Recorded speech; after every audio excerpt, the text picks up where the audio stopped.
আসসালামু আলাইকুম।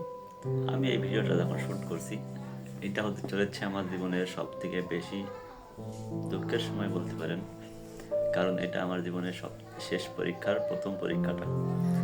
আজ আমার স্বাধীন বাংলাদেশের অভ্যুদয়ের ইতিহাস পরীক্ষা, অনার্স ফার্স্ট ইয়ারে। হয়তো বা আর লেখাপড়া করা হবে না।